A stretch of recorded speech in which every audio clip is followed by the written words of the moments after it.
हमसे बहुत भाई बहनें बात करते हैं तो पता चलता है कि सबसे बड़ी कमजोरी योग की है, और बहुतों के पास योग का ज्ञान भी क्लियर नहीं है, क्योंकि योग एक ऐसा सब्जेक्ट है, इतना गहरा है। आप सब जानते होंगे, हजारों साल से इस विषय पर लोगों ने खोजे की, अनेक विधि विधान बनाए, साधनाओं के तरीके बनाए, फिर भी योग तो हुआ नहीं। जब बाबा आया, उसने सहज राजयोग हमें सिखा दिया, तब हमारा संबंध सर्वशक्तिवान से अच्छी तरह हो जाए तो कुछ छोटी छोटी बातें जानना और उनका अभ्यास करना आवश्यक है। सबसे पहली और छोटी सी बात, अपने को आत्मा समझो। सब जानते हैं, रोज सुनते हैं, इसको थोड़ा स्पष्ट जान लेना है। और इसकी सहज स्पष्टता यही है कि हमें ये महसूस करना है कि मैं आत्मा इस तन से अलग हूं। केवल ये सोच लेना कि मैं आत्मा हूं, शांत स्वरूप हूं, इसे कुछ नहीं होगा। मैं आत्मा इस देह से अलग हूं। अपने को याद दिलाएं कि ये शरीर जो मुझे दिख रहा है, मैं इसकी मालिक हूं। और बार बार याद दिलाना पड़े, केवल योग में बैठने के समय नहीं, इसको आप कर्म में आदत डाल लें। दिन में अनेक बार अपने को याद दिलाएं कि तुम ये नहीं हो, तुम इसके मालिक हो। एक बात। दूसरी चीज, इस बात का विशेष ध्यान देना है कि योग अभ्यास में यदि हमें देह से न्यारापन नहीं आता तो योग नहीं, सफल भी नहीं, संकल्प शांत भी नहीं होंगे। एक बहुत अच्छा संकल्प इसके लिए बाबा देते हैं, और वो संकल्प हमें तुरंत देह से न्यारेपन की फीलिंग कराता है कि मैं आत्मा इस देह में आई हूं। अपने से बात करते रहें। क्या बात करेंगे यहां कि इस शरीर से पहले मैं एक और शरीर में थी, उससे पहले एक और शरीर में, कभी मेल शरीर में, कभी फीमेल शरीर में, इसके बाद एक और शरीर में जाऊंगी। आत्मा शरीर बदलती आई है। इसको ले आए अपने सामने। भले ही हमें पता नहीं है कि इससे पहले हमारे कौन कौन से शरीर थे, पर यह तो हमें पता है कि शरीर थे, आगे भी हम देव शरीरों में रहेंगे। तो मैं आत्मा शरीर बदलती आ रही हूं। इसको बाबा रोज मुरलियों में कहते हैं, स्वदर्शन चक्रधारी बनो। और आप सबने सुना है कि बच्चे, स्वदर्शन चक्रधारी बनोगे तो तुम्हारे विकर्म विनाश हो जाएंगे। यह है स्वदर्शन चक्र, कि हम ये महसूस करने लगे, कभी मैं इस शरीर में हूं तो कभी इसमें हूं। और अगर ये हम अभ्यास करते रहेंगे तो ये बिल्कुल सत्य है और संभव है कि हमें अपने अनेक जन्मों का आभास होता जाएगा। हमारे सामने हमारे अनेक जन्म स्पष्ट होंगे।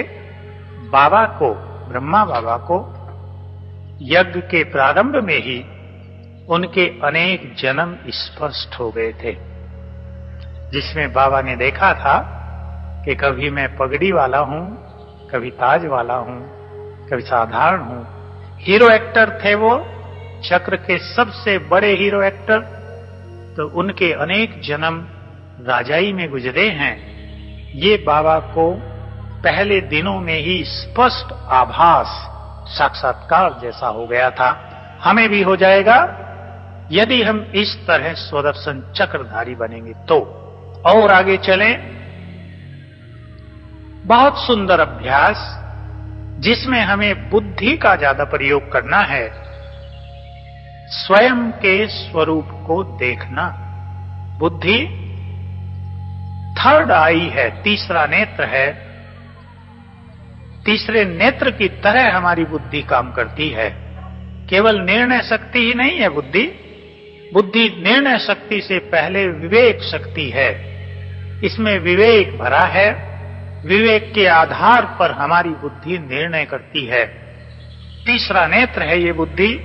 इससे हम देखते हैं आत्मा के स्वरूप को।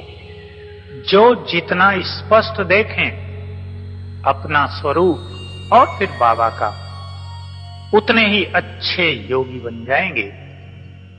आप अपने स्वरूप को देखो। अभी देखो, मैं आत्मा भ्रकुटी सिंहासन पर विराजमान राजा, मुझसे चारों ओर शक्तियों की, शांति की, पवित्रता की किरणें फैलती हैं। अनंत किरणें, छोटा सा ज्योति बिंदु नहीं, ऐसा बिंदु जिससे अनंत किरणें फैलती हैं। अपने स्वरूप पर अपनी बुद्धि को एकाग्र किया करें। शुरू करें 5 सेकंड से, 5 सेकंड, फिर 10 सेकंड, 30 सेकंड, फिर 1 मिनट, 2 मिनट, 3 मिनट। ये अभ्यास बढ़ाएं और योग न करके केवल ये अभ्यास बढ़ाएं कि अपनी बुद्धि को अपने ही स्वरूप पर हम कितनी देर स्थिर कर सकते हैं। खींचातान की जरूरत नहीं। 5 सेकंड से शुरू करेंगे। कुछ दिन 5 सेकंड अनेक बार कर लें, फिर कुछ दिन 10 सेकंड, फिर 30 और 30 सेकंड। जब आपकी एकाग्रता हो जाए तो 1 मिनट बहुत जल्दी हो जाएगी और उसके आगे बढ़ जाएगी। क्लियर है ना ये बात सभी को? तो जैसे ही हमारी बुद्धि हमारे स्वरूप पर एकाग्र होगी, हमारा मन स्वतः ही शांत हो जाएगा। ये बात हमें याद रखनी है कि हमारा मन फॉलो करता है हमारी बुद्धि को। बुद्धि प्रभाव डालती है हमारे मन पर। बुद्धि हायर है, शक्तिशाली है। मन से मन को कंट्रोल करने के लिए जबरदस्ती करने की जरूरत नहीं। बुद्धि के विवेक के द्वारा हम अपने मन को सहज ही कंट्रोल कर सकते हैं, उसकी दिशा बदल सकते हैं, उसमें अच्छे संकल्प पैदा कर सकते हैं। तो यह अभ्यास करेंगे। ये है अपने को आत्मा समझना। और भी इस बारे में बहुत बातें हो सकती हैं। तो धीरे धीरे चलते फिरते आप ये अभ्यास करते रहें कि मैं आत्मा यहां बैठकर इस देह को चला रही हूं। आप देख सकते हैं रोज के अनुभव में आत्मा ही तो शरीर को चलाती है। ज्ञान तो हम सबको है, पर देखिए कैसे चलाती है। मन के द्वारा और बुद्धि के द्वारा चलाती है। अभी आपको संकल्प आ जाए कि उठ के बाहर चलूं, आप उठ जाएंगे ना। मन का ऑर्डर मानता है हमारा शरीर। बाहर जाकर आपको संकल्प हो जाए कि जरा तेज चलूं, जल्दी जाना है, तो आपके कदम तेज चलेंगे। मन के ऑर्डर को तुरंत मान लिया पैरों ने। कहीं आपको इच्छा हो कि खड़ा हो जाऊं, संकल्प होगा, पैर रुक जाएंगे। हमारी संकल्प शक्ति ही तो हमारे शरीर को कंट्रोल कर रही है ना। हम रोज हर पल इस बात को देख रहे हैं। संकल्प शक्ति ही सबसे बड़ी शक्ति है। इसको जो आत्मा कंट्रोल कर ले, ये सत्य है कि उसमें प्रकृति को और संपूर्ण संसार को कंट्रोल करने की शक्ति आ जाती है। तो हम ये अभ्यास करेंगे कि मैं आत्मा यहां बैठकर शरीर को कंट्रोल कर रही हूं। खेल करने लगे आप बच्चों की तरह। मैं यहां बैठ के ऑर्डर देता हूं पैरों को, तेज चलो, क्योंकि हमें पता नहीं चलता हम कब ऑर्डर दे देते हैं। हमें उसकी अवेयरनेस नहीं रहती। हम सोच लेते हैं, हमें पता नहीं चलता। पर आप प्रैक्टिकल करने लगे कि मैं आत्मा, मन ऑर्डर करो कि तेज चलो, दौड़ो, रुक जाओ, तो बहुत अच्छी प्रैक्टिस हो जाएगी ये। इस तरह हम स्वयं को देह से न्यारेपन की ओर ले चलें। इसको ही कहते हैं अशरीरीपन। ये अभ्यास करते करते हम इस शरीर में रहते हुए भी विदेही हो जाते हैं। विदेही अर्थात देह में रहते हुए देह के प्रभाव से मुक्त, कर्म करते हुए कर्म के प्रभाव से मुक्त, संसार में रहते हुए संसार के प्रभाव से निर्लिप्त। और ये अभ्यास करते करते आत्मा अपनी मूल निराकारी स्थिति को प्राप्त कर लेती है। उसके बाद देह छूट जाता है, हम वापिस चले जाते हैं।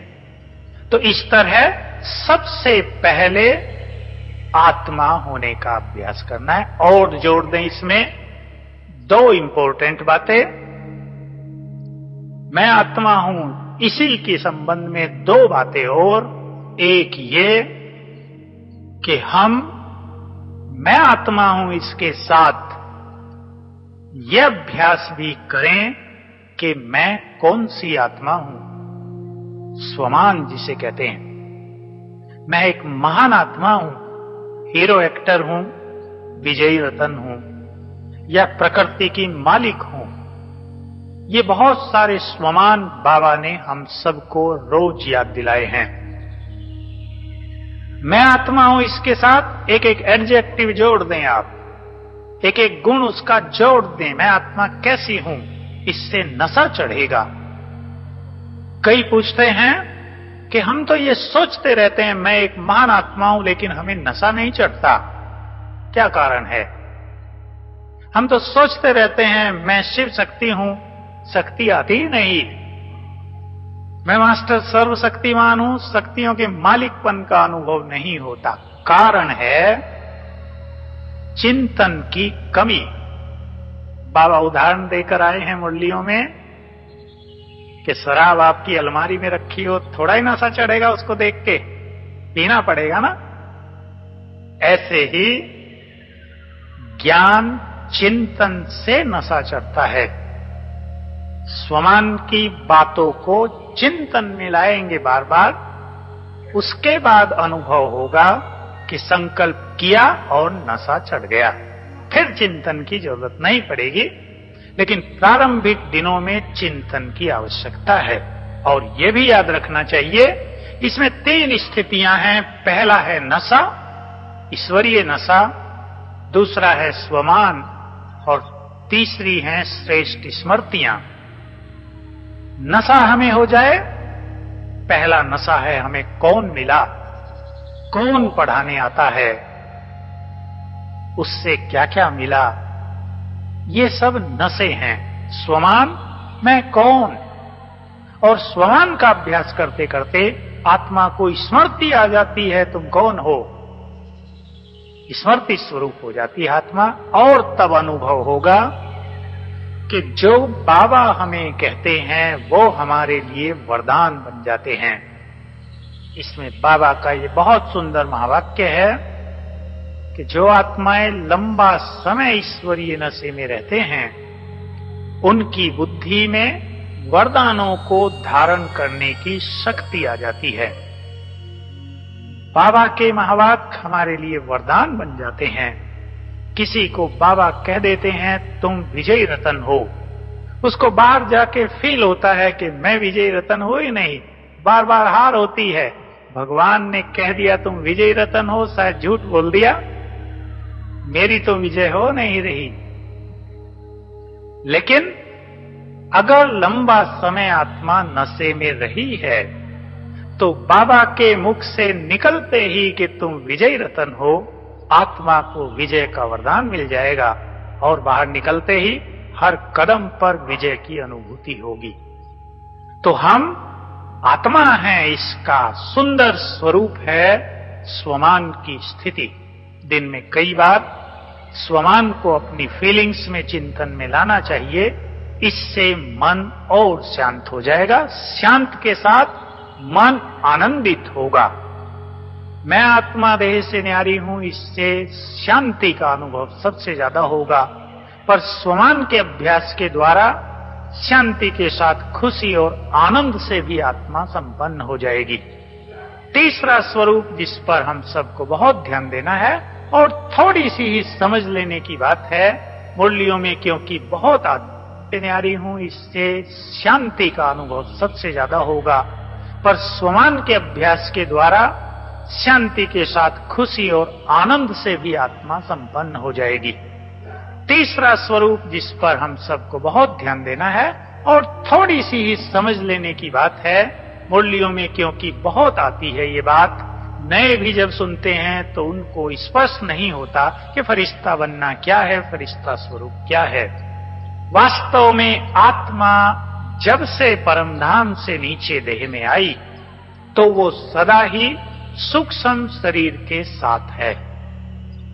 केवल परम धाम में ही आत्मा निराकार है। वहां से नीचे आते ही पहले ही दिन जब नीचे उतरी तो उसको सूक्ष्म शरीर मिला, कल्प से निर्मित होता है। हम सदा ही सोचने लगे इस शरीर में आते ही, हमारे संकल्प वाइब्रेशंस बनकर, लाइट बनकर, एनर्जी बनकर इस शरीर में फैलने लगे और ऐसे ही शरीर का निर्माण करने लगे। तो सूक्ष्म शरीर ठीक ऐसा ही होता है जैसा स्थूल शरीर। आत्मा जब शरीर छोड़ती है तो सूक्ष्म शरीर को लेके बाहर जाती है। अब आप एक चित्र अपने सामने लाओ कि पिछले जन्म में हमने जब शरीर छोड़ा था तो हम अपने सूक्ष्म शरीर सहित बाहर निकले थे, और कोई अगर हमें उस सूक्ष्म शरीर में देखे तो पहचान लेगा ये किसका स्वरूप है। उसके फीचर्स, उसका चेहरा, नाक, कान, आंख, हाथ सब वैसे ही होते हैं जैसे स्थूल शरीर में। तो आत्मा सूक्ष्म शरीर में बैठी है, ये है फरिश्ता स्वरूप। हम आत्मा के संबंध में ये अभ्यास भी करें कि मैं इस शरीर में फरिश्ता हूं, मैं आत्मा सूक्ष्म शरीर में बैठी हूं। देखने लगे स्पष्ट, अभ्यास करने लगे कि मैं आत्मा इस सूक्ष्म शरीर को छोड़ ऊपर की ओर चलती हूं। चाहे किसी को ये कल्पना ही लगे पहले, कोई बात नहीं, आप कल्पना समझकर इसका अभ्यास कर लेना, क्योंकि वास्तव में कल्पना है नहीं। कल्पना और इसको कहते हैं विजुअलाइजेशन, सत्य को देखना, इन दोनों में अंतर होता है। तो अभ्यास करें आप, मैं फरिश्ता इस देह से धीरे धीरे निकलकर ऊपर की ओर जाता हूं, सूक्ष्म वतन में बाबा को देखकर वापिस आ जाता हूं, इसमें प्रवेश कर लेता हूं। योग में बैठें तो 5-7 बार ये अभ्यास कर लें, देखें क्या अनुभव होता है। कल्पना और विजुअलाइजेशन, इंग्लिश वाले समझते हैं इमेजिनेशन और विजुअलाइजेशन। कल्पना और सत्य बात को देखना, इसमें क्या अंतर है। क्योंकि कोई कह देते हैं कि परम धाम में शिव बाबा है, ये तो आपकी कल्पना है। अब आसमान में सूरज चमक रहा है, हम इस हॉल में बैठे हैं, हमें सूरज नहीं दिख रहा है, आंखों से नहीं दिख रहा है। हमें पता है कि सूरज इधर है, अब नीचे की ओर जा रहा है। हम यहां बैठे बुद्धि से उसको देख सकते हैं ना, इसको कहते हैं विजुअलाइजेशन, देखना। इसको कल्पना नहीं कहेंगे, क्योंकि सूरज का होना सत्य है और हम उसे बुद्धि से देख रहे हैं। हम कल्पना कर लें, रात को सोच लें कि सूरज आसमान में चमक रहा है इधर, तो क्योंकि वो चमक नहीं रहा, इसको कल्पना कहते हैं।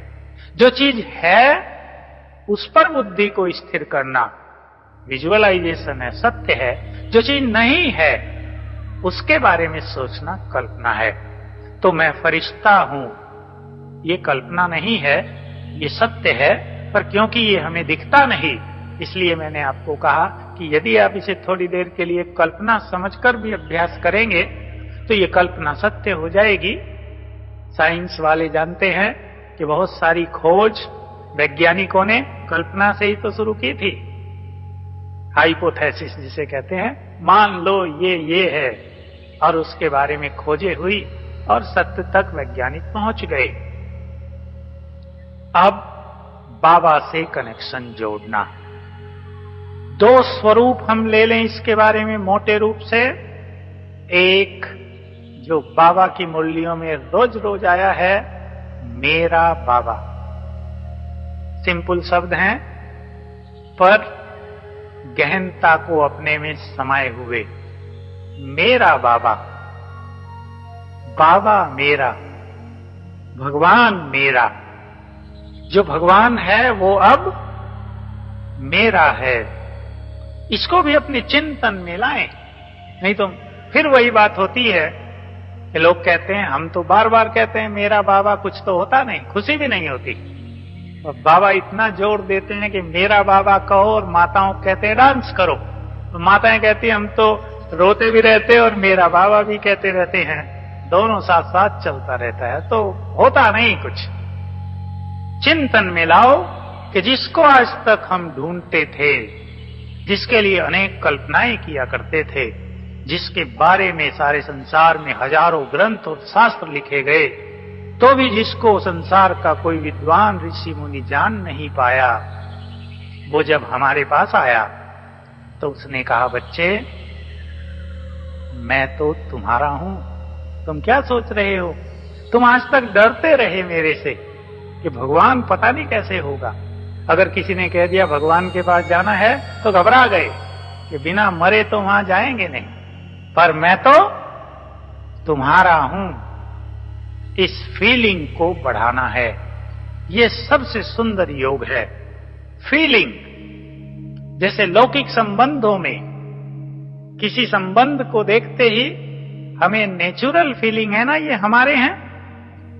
एक माँ की कहानी एक माँ सुनाया करती है कि सब बच्चे स्कूल के जा रहे थे, वो देख रही थी उनमें से कौन सा मेरा आएगा। उसका बच्चा पढ़ता था, जैसे उसका बच्चा गुजरा तो उसका नैन चैन सब खिल गया, मेरा ये आ जाओ, बुला लिया। बाकी सब भी बच्चे जा रहे थे।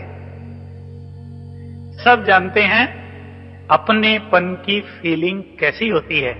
जिसको छोड़ा नहीं जा रहा है आज तक, बाबा मेहनत करा रहे हैं कि छोड़ दो इसे, तो भी हम छोड़ नहीं पा रहे। वो मेरापन कैसी सुंदर बात है, हमारे परिवारों को जो संगठित रखता है।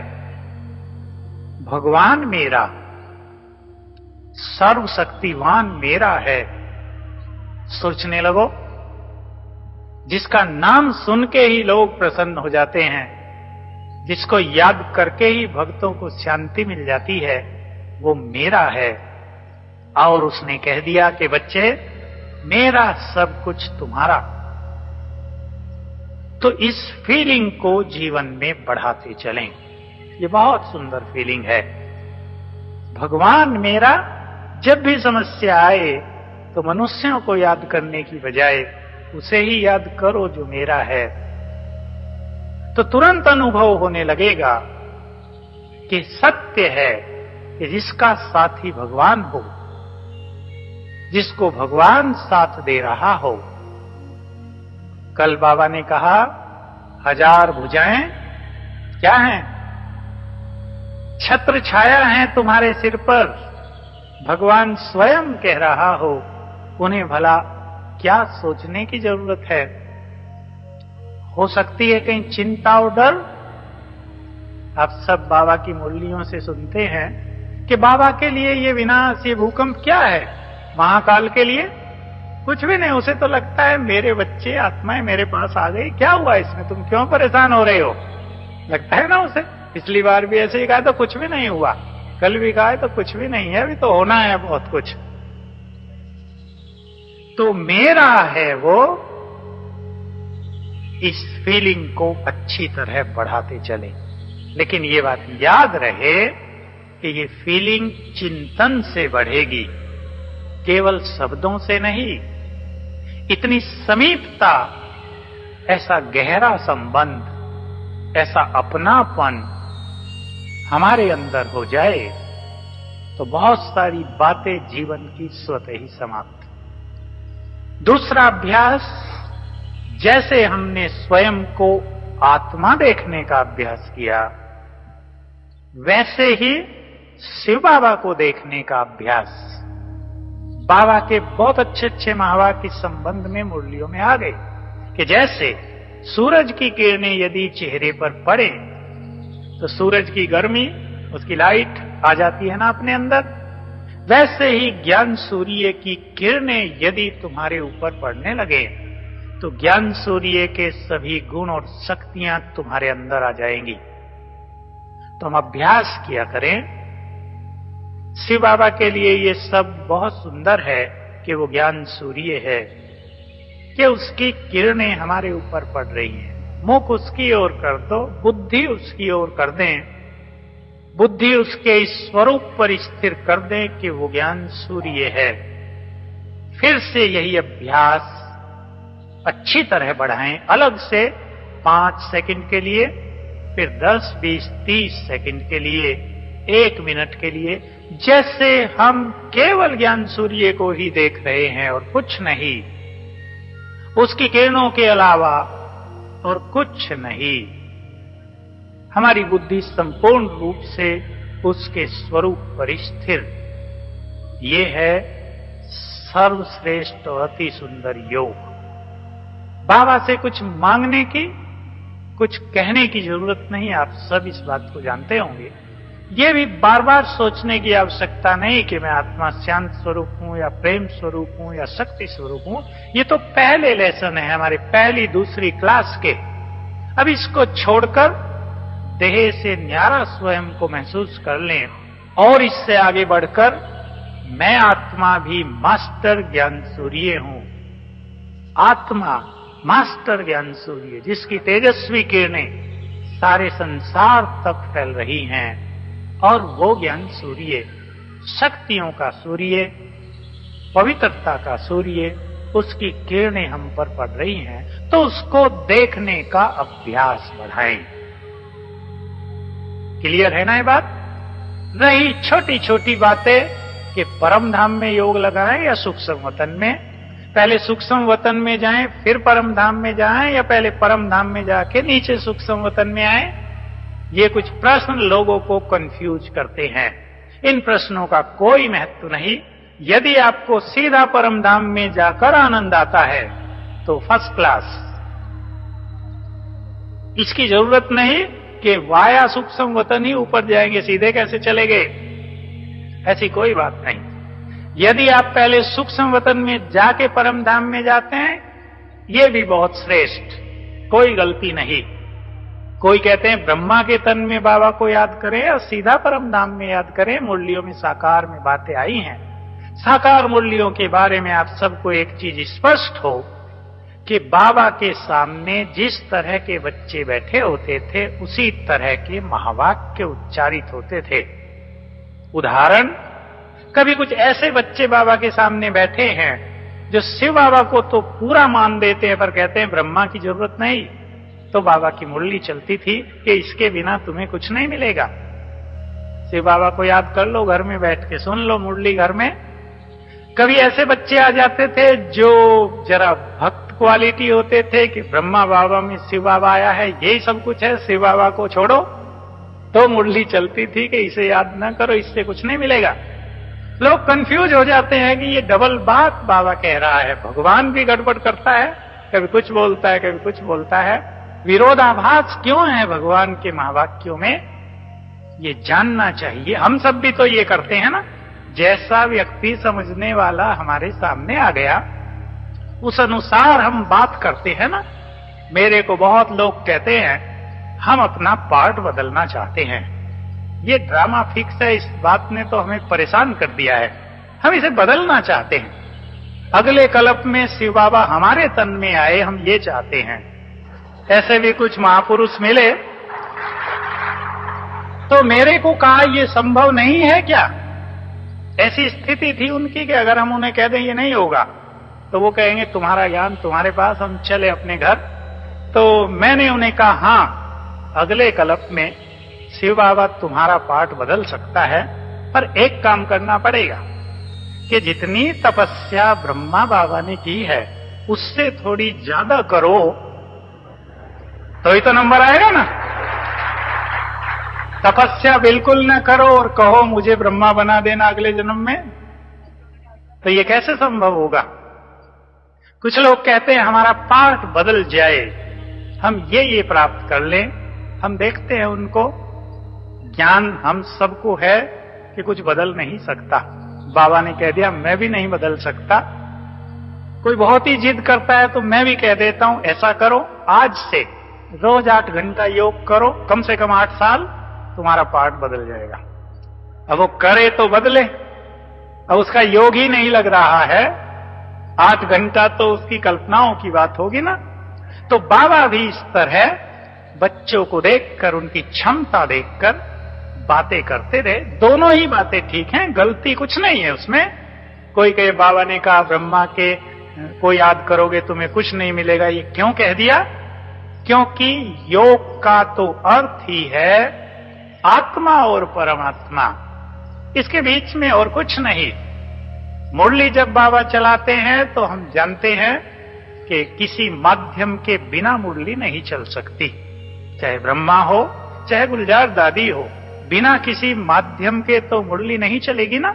तो माध्यम का भी महत्व है, माध्यम ही ना हो तो निराकार बोल नहीं सकता। तो इन चीजों में कंफ्यूज होने की जरूरत नहीं कि ब्रह्मा के तन में करें, सूक्ष्म वतन में अव्यक्त ब्रह्मा के तन में करें और फरिश्ते वो परम धाम में करें।